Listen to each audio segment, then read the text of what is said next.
పరమేశ్వర స్వరూపమైన సభకి నమస్కారం. 4వ నామంలో స్వామిని పినాకి అని పిలుస్తున్నారు. పినాకి అంటే అర్థం ఏంటంటే, ప్రపంచంలో ఎక్కడా లేని విధంగా రాత్రి పగలు అన్న తేడా లేకుండా బంగారు వర్ణంతో మెరిసిపోయేటటువంటి మేరు పర్వతాన్ని స్వామి తన ఎడమ చేతిలో ఇలా ధనస్సుగా పట్టుకుని ఉంటాడు. ఆ ధనస్సుకే మనకు పినాకము అని పేరు. ఆ పినాకం అనబడేటటువంటి ధనస్సును ధరించిన స్వామి కనుక స్వామికి పినాకి అని పేరు. మనం ఇప్పటి వరకు ఎన్నో పరమశివుడి యొక్క మూర్తులను చూసుంటాం, కానీ ఎక్కడా కూడా ఇలా పరమశివుడు తన ఎడమ చేతిలో ధనస్సును పట్టుకొని ఇరువైపులా 2 అక్షయ బాణ తూనీరాలుండగా ఈ 2 వైపుల నుండి 2 బాణాలు తీస్తూ వింటినారికి సంధించి ఇలా అంటే బాణాలను సంధించే మూర్తిని మనం ఎక్కడా కూడా చూసి ఉండాం. కానీ వేదం చెప్తుంది పరమశివుడు ఇలా ధనస్సు పట్టుకొని ఉన్నాడు అని. అసలు మనకు యజుర్వేదంలో రుద్రాధ్యాయం ఉంది. రుద్రం ప్రారంభం చేస్తూ ఇలానే మాట్లాడింది.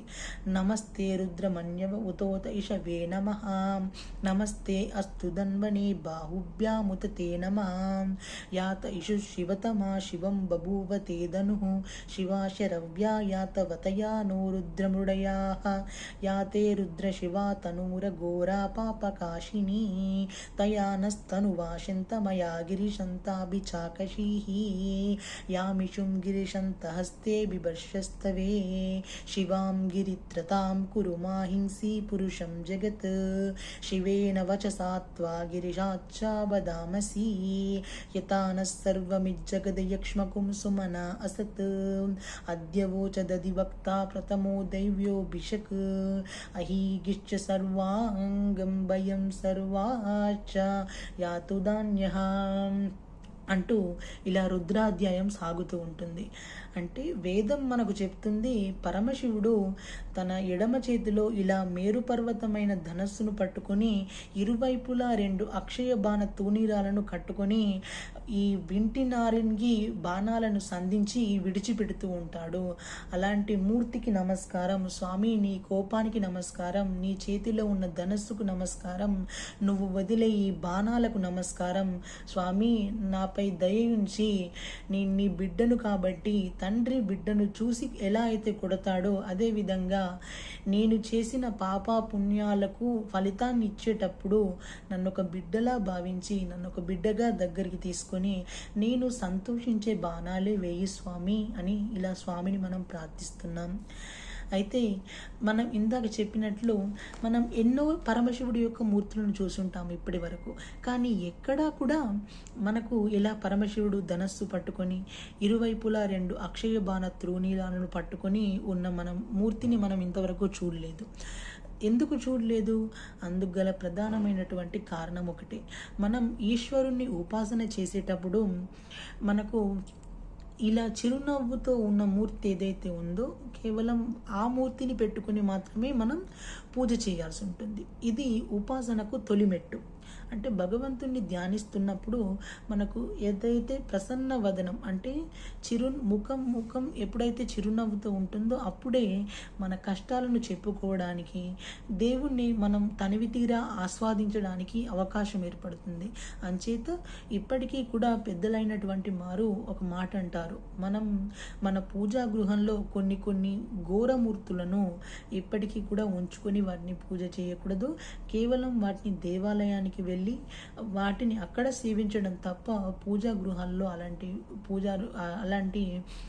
పూజా మందిరాల్లో అలాంటి మూర్తులను పెట్టుకొని మనం పూజ చేయకూడదు అని చెప్పేసి శాస్త్రం చెప్పడం జరుగుతుంది. అయితే స్వామి ఎందుకు ధనస్సు పట్టుకున్నాడు అంటే మనల్ని రక్షించడానికి. ఆ ధనస్సు ఏం చేస్తుంది? లోకంలో ధనస్సు ఎవరు పట్టుకుంటారు? శత్రువులను సంహరించడానికి ఎవరైతే శక్తి సామర్థ్యాలు కలవారు ఉంటారో వారు దుర్జనులను శిక్షించడానికి, సజ్జనులను రక్షించడానికి ఈ ధనస్సును ఆధారం చేసుకొని మనకు ధనస్సును పట్టుకోవడం జరుగుతుంది. అయితే స్వామి కూడా ధనస్సును పట్టుకున్నాడు. ఎందుకు పట్టుకున్నాడు? మనల్ని రక్షించడం కోసం. సనాతన ధర్మం నందు గొప్ప విషయం ఏంటంటే మనకు కష్టం వచ్చినా సుఖం వచ్చినా బాధేసినా సంతోషమేసినా అన్నీ కూడా ఈశ్వరుడి యొక్క ఆజ్ఞానుసారమే మనకు ప్రాప్తిస్తుంటాయి తప్ప అందులో మనం నిమిత్త మాత్రలో మనం చేసేదేం ఉండదు. పరమేశ్వరుడి ఆజ్ఞ ఎలా ఉంటుందో దాన్ని అనుసరించి మనం కాలం వెళ్ళదీయాల్సి ఉంటుంది తప్ప అందులో మన చేతిలో మాత్రం ఏమీ ఉండదు. అందుకే వ్యాసుడు అంటాడు, కాలోహి బలవాన్ కర్త సతతం సుఖ దుఃఖయోహో నరానాం పరతంత్రానాం పుణ్య పాపానుయోగత అంటాడు. అంటే కాలం బలవత్తరమైన స్వరూపంతో మనం చేసిన పాపపుణ్యాలకు ఫలితాలను ఇస్తూ ఉంటుంది. ఇలా ఫలితాలను ఇచ్చే క్రమంలో మానవుడు కేవలం నిమిత్త మాత్రుడు. నరానం పరతంత్రానం పుణ్య పాపానుయోగత. నువ్వు గత జన్మలో చేసుకున్న పాపపుణ్యాలను ఈ జన్మలో ఏ శరీరాన్ని తీసుకుని అనుభవిస్తున్నావు తప్ప అందులో నువ్వు చేసేదేమి ఉండదు, నువ్వు చేయగలిగేదేమీ ఉండదు అని చెప్పేసి అంటాడు. మనకు లోకంలో 2 మాటలు ఉంటాయి. ఒకటి సంచితం, రెండవది ప్రారంధం. ప్రారంధం మనం ఇందాక చెప్పుకున్నాం. ప్రారంధం అంటే ఏంటంటే గత జన్మలో చేసుకున్న పాపపుణ్యాలను అనుభవించడానికి ఈ శరీరాన్ని తీసుకున్న మనము గత జన్మలో చేసుకున్న పాపాన్ని అనుసరించి మనకు ఈ జన్మలో కష్టం కలుగుతుంది. అదేవిధంగా చేసుకున్న సుఖానికి మనకు ఈ జన్మలో సుఖం ప్రాప్తిస్తూ, అంటే పుణ్యానికి సుఖం ప్రాప్తిస్తూ ఉంటుంది. దీన్ని మనం ప్రారబ్ధం అంటాం. ప్రారబ్ధం అనేది ఇక విడిచిపెట్టేసిన బాణం, దాన్ని అనుభవించడం వినా వేరే మార్గం లేదు. అయితే సంచితం అనుకుంటుంది. సంచితం అంటే ఏంటంటే ఈ జన్మలో కూడా మనం ప్రత్యేకంగా కొన్ని పాపాలు పుణ్యాలు చేస్తున్నాం. ఈ చేస్తున్న పాప పుణ్యాలకు మనం సంచితం అని పేరు. అంచేత జీవుడు శరీరాన్ని తీసుకొని ఒక వయస్సు వచ్చేంత వరకు, నిర్ణీత వయస్సు పరిపక్వత వచ్చేంత వరకు కూడా దోషాలను 2గా విడగొట్టడం జరిగింది. అవి తెలిసి చేసే దోషాలు, తెలియక చేసే దోషాలు. తెలియక చేసే దోషాల వల్ల అంత పెద్ద తీవ్ర స్థాయిలో మనకు ఫలితం ఉండదు.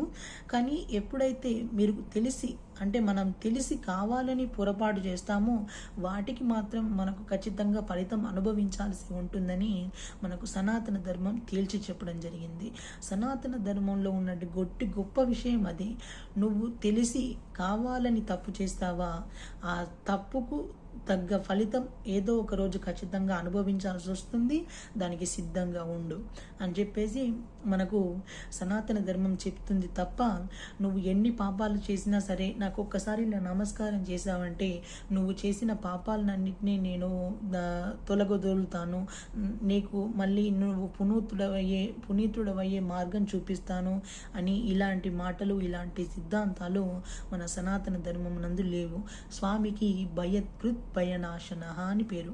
అంటే ఎవరైతే కష్టాన్ని కలగదీశారో వారే ఆ కష్టాన్ని తీసేస్తారు.